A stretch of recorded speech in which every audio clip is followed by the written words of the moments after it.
नमस्ते प्यारे बच्चों, स्वागत है अपने इस YouTube channel Prince study point पर। आप लोग कैसे हैं? आशा करते हैं कि आप लोग मस्त होंगे। आज हम लोग पढ़ने जा रहे हैं संस्कृत का दूसरा चैप्टर पाटलिपुत्र वैभव। आज हम लोग संस्कृत का दूसरा चैप्टर पढ़ेंगे पाटलिपुत्र वैभव। इस पाठ के बारे में हम लोग इस वीडियो में अच्छे से समझेंगे। इसके नेक्स्ट वीडियो में हम लोग ऑब्जेक्टिव और सब्जेक्टिव का क्वेश्चन देख लेंगे, तो हम लोग का चैप्टर हम लोग का क्या हो जाएगा, समाप्त हो जाएगा। यह वीडियो आपके लिए बहुत खास होने वाला है, क्योंकि इस वीडियो में हम संस्कृत के दूसरे चैप्टर पाटलिपुत्र के बारे में अच्छे से समझाएंगे। चलिए शुरू करते हैं। शुरू करने से पहले एक मोटिवेशनल लाइन हो जाए। शुरू करने से पहले एक मोटिवेशनल लाइन हो जाए। कहते हैं कि खुद से जीतने की जिद है, मुझे खुद को ही हराना है। खुद से जीतने की जिद है, मुझे खुद को ही हराना है। मैं भीड़ नहीं इस दुनिया का, मेरे अंदर एक जमाना है। मैं भीड़ नहीं इस दुनिया का, मेरे अंदर एक जमाना है। ठीक है, चलिए वीडियो अच्छा लगे तो चैनल को सब्सक्राइब कीजिए, दोस्तों में से। चलिए हम शुरू करते हैं। हम लोग का पहला है, बिहार राज्य की राजधानी पाटलिपुत्र है। क्या है? बिहार राज्य की राजधानी पाटलिपुत्र है। पूछेगा बिहार राज्य की राजधानी कहाँ है, तो कहिएगा पाटलिपुत्र। बिहार राज्य की राजधानी क्या है, कहिएगा पाटलिपुत्र। पाटलिपुत्र को राजधानी नगर कहा जाता है। पाटलिपुत्र को क्या कहा जाता है, तो राजधानी नगर कहा जाता है। एग्जाम में पूछेगा किससे राजधानी नगर कहा जाता है, तो कहेगा पाटलिपुत्र को कहा जाता है।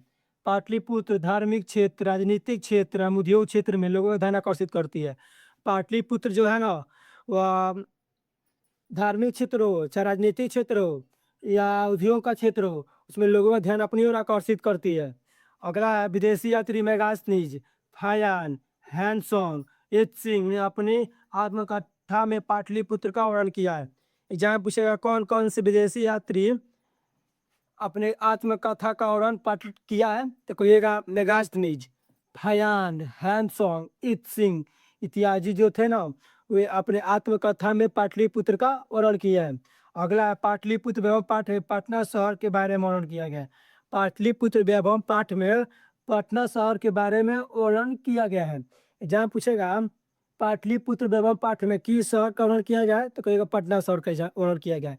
हम लोग पढ़ रहे हैं पाटलिपुत्र वैभव पाठ ही पढ़ रहे हैं, जिसे पटना के बारे में बताया गया है। अगला है, कूटनीतम के रचनाकार दामोदर गुप्त। कूटनीतम के लेखक या रचनाकार कौन है? दामोदर गुप्त।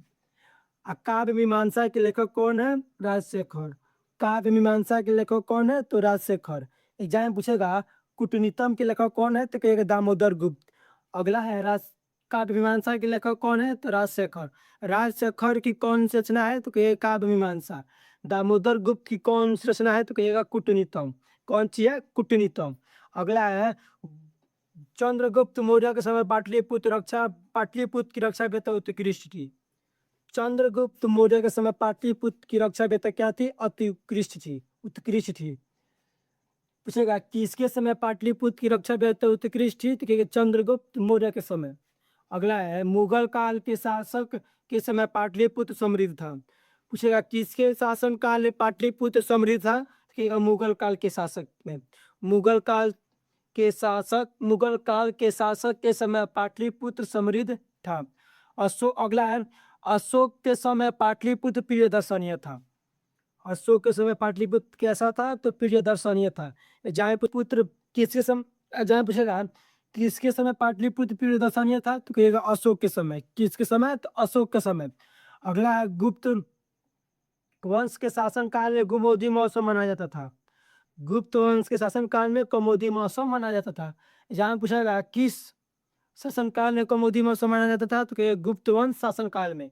अगला है, प्राचीन ग्रंथ में पाटलिपुत्र को पुष्पपुर कुसुमपुर कहा जाता है। प्राचीन ग्रंथ में पटना को क्या क्या कहा जाता है, तो कहेगा पुष्पपुर कुसुमपुर। प्राचीन ग्रंथ में पटना को पुष्पपुर कुसुमपुर कहा जाता है। अगला है हम लोग का, पटना नगर की पालिका देवी पट्टन देवी है। पटना नगर की पालिका देवी कौन है, तो पट्टन देवी। एग्जाम पूछेगा पटना नगर की पालिका देवी कौन है, तो कहेगा पट्टन देवी। कौन है? तो पट्टन देवी। अगला है, पाटलिपुत्र में सिख धर्म की 10वें गुरु गुरु गोविंद सिंह का जन्म हुआ था। पाटलिपुत्र में किन का जन्म हुआ था, तो गुरु गोविंद सिंह का जन्म हुआ था। वे सिख धर्म में कैसे गुरु थे, तो 10वें गुरु थे। कैसे गुरु थे? 10वें गुरु थे। अगला है, पटना के उत्तरी दिशा में गंगा नदी बहती है। पटना के किस दिशा में गंगा नदी बहती है? तो उत्तरी दिशा में, चाहे उत्तर दिशा में, ठीक है। किस दिशा में बहती है? तो उत्तर दिशा में गंगा नदी बहती है। इस वीडियो को देखने के बाद आपको दूसरा चैप्टर संस्कृत का डर खत्म हो जाएगा। चलिए हम इसके आगे आप देखेंगे। ये हम लोग देखते हैं, हम लोग का अगला है। अगला देखने से पहले आप लोग चैनल को सब्सक्राइब कीजिए, दोस्तों में शेयर कीजिए। चलिए हम लोग देखते हैं। पटना का इतिहास 2500 वर्ष पुराना है। क्या ये है? पटना का इतिहास 2500 वर्ष पुराना है। एग्जाम में पूछेगा पटना का इतिहास कितना वर्ष पुराना है, तो कहिएगा 2500 वर्ष पुराना है। कितना वर्ष पुराना है? तो 25 वर्ष पुराना है। अगला है, सरस्वती का कुलग्राम पाटलिपुत्र था। सरस्वती का कुलग्राम किसे कहा जाता है? तो पाटलिपुत्र कहा जाता है। एग्जाम पूछेगा सरस्वती का कुलग्राम किस नगर को कहा जाता है, तो कहेगा पाटलिपुत्र नगर को कहा जाता है। बुद्ध के समय इसे पाटलिग्राम कहा जाता था। भगवान बुद्ध थे जो ना, भगवान जो बुद्ध थे उनके समय पाटलिपुत्र को पाटलिग्राम के नाम से जाना जाता था। अगला है, बुद्ध भगवान ने पटना के विषय में कहा, पटना भविष्य में महानगर बनेगा। पटना भविष्य में महानगर बनेगा, परंतु इसे जल और आग से हमेशा खतरा रहेगा। भगवान बुद्ध पटना आए थे, यहाँ आकर इस गांव के बारे में बताए थे और कहे थे यह गांव भविष्य में एक दिन महानगर होगा, लेकिन जल और आग से हमेशा खतरा रहेगा। इसको जल और आग से हमेशा खतरा रहेगा। इसके बारे में कौन बताए हैं? भगवान बुद्ध बताए हैं। इसके ऑब्जेक्टिव वीडियो अच्छा लगे तो चैनल को सब्सक्राइब कीजिए, दोस्तों में शेयर कीजिए। इसका अगला वीडियो हम लोग को कल मिलेगा ऑब्जेक्टिव का। क्या मिलेगा? ऑब्जेक्टिव का। इसका ऑब्जेक्टिव और सब्जेक्टिव,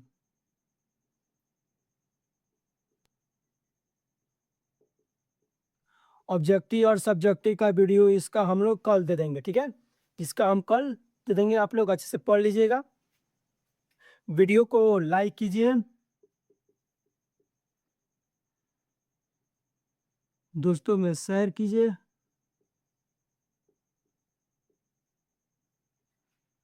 सब्सक्राइब सब्सक्राइब कीजिए, लाइक शेयर सब्सक्राइब कीजिए।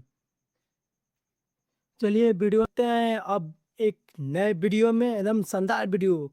इसके बाद आप लोगों का एक अच्छा सा वीडियो लाएंगे हम वणिका का दूसरा चैप्टर, द ही ढाते विश्वास।